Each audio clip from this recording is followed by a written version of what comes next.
So this video is about the horse ride to Dolho, Patima.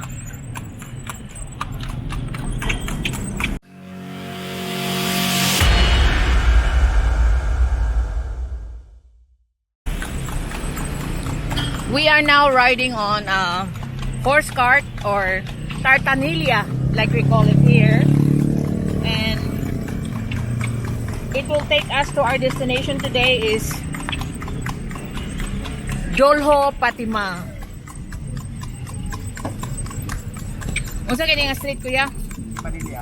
So we are now traversing to T. Padilla Street.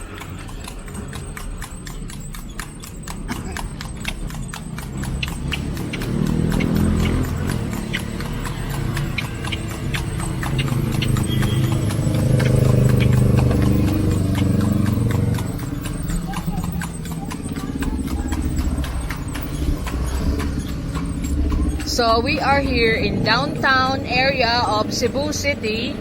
Na a lot of tourists likes to come here, but if you do, you should have someone with you.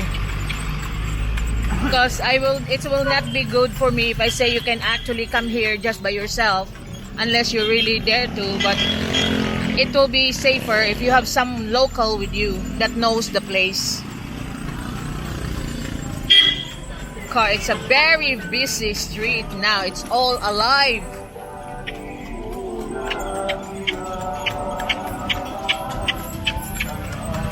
Look, it's C. Padilla Street.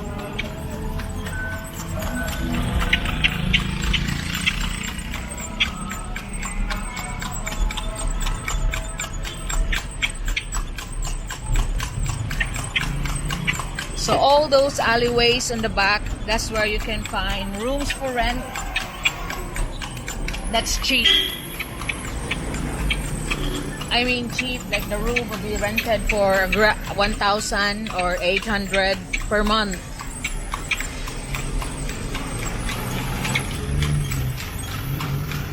So we have to stop because the cars, oh my gosh.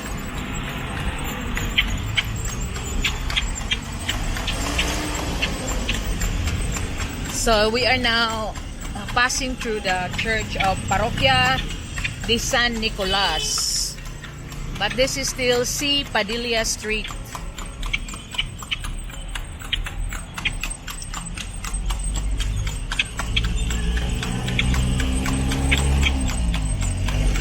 I gotta have to hold on to a pose here because you know it's quite shaky to ride on a horse cart.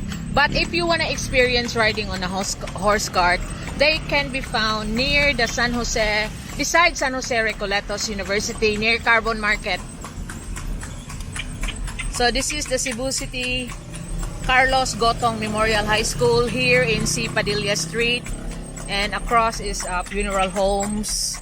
And of course, look, room for rent, weekly or monthly. Daily as well. And so if you're looking for a cheap rental accommodation, because like some people comment on my channel that this is Cebu, Philippines, should be very cheap to rent. Well, there is cheap to rent, but you have to see that you don't expect a 5-star accommodation on a cheap rent. There's an old Spanish house there on the side. It should have been preserved.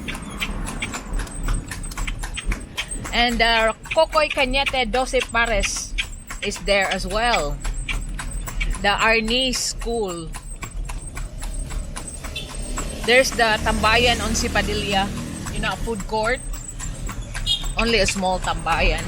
There's another Spanish house that's already dilapidated.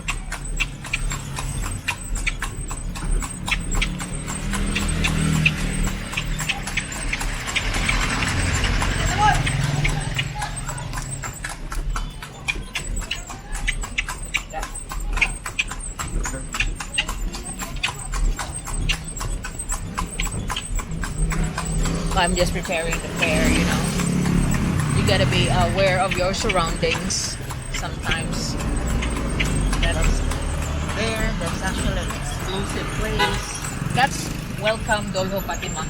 Yeah. Yes. And you don't go there if you don't know someone. So, like Sen was suggesting that if you do want a room around this part of the city, just be safe and have someone local that knows the place that you can trust. You know, because we don't, as visitors in our country, we don't want to put you at risk. Because we know that it's not a lot of more of those things that notorious about parts like this, but they still exist. So we don't want you to be a victim of that kind of risk. So better have a local, and then it's safe for you to go around here. So we're actually going to the Padilla High Alay area, where we can feature you one of their famous. All lechon there. It's a lechon area here in Padilla, in High Alay. Actually, this is already the back of CIT. There's CIT. There's a lot of boarding houses over in this area. You go that street that's going to CIT. Oh, okay. So there's a lot of shortcut here that you could reach the highway where University of Institute, Cebu Technical Institute, whatever.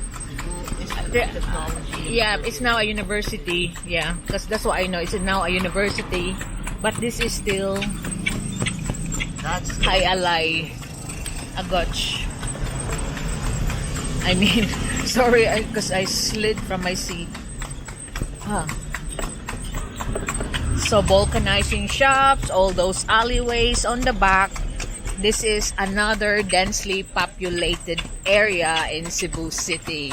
The Padilla. Barangay ba ni siya diri? Unsa ni barangay diri sa Dolho. So this is part of Dolho Patima. Dolho Patima na din. okay. So this is one of the densely populated area is Dolho Patima. Look at all those little alleyways that you can go through. Look, little streets that only one person can go through. And that's why you can get lost if you follow through, if you don't have someone that guides you who is living there as a local. All the shanties on the back of the urban settlers.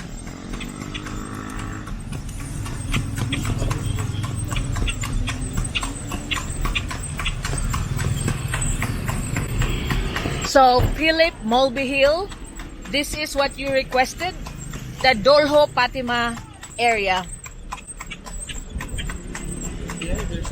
See? So, there's a lot. They're famous here for eateries. Diri lang. Lechon area. So, we have arrived on our destination, the Dolho Patima. And then the fare is 20 pesos each. And that's the horse that we're riding on.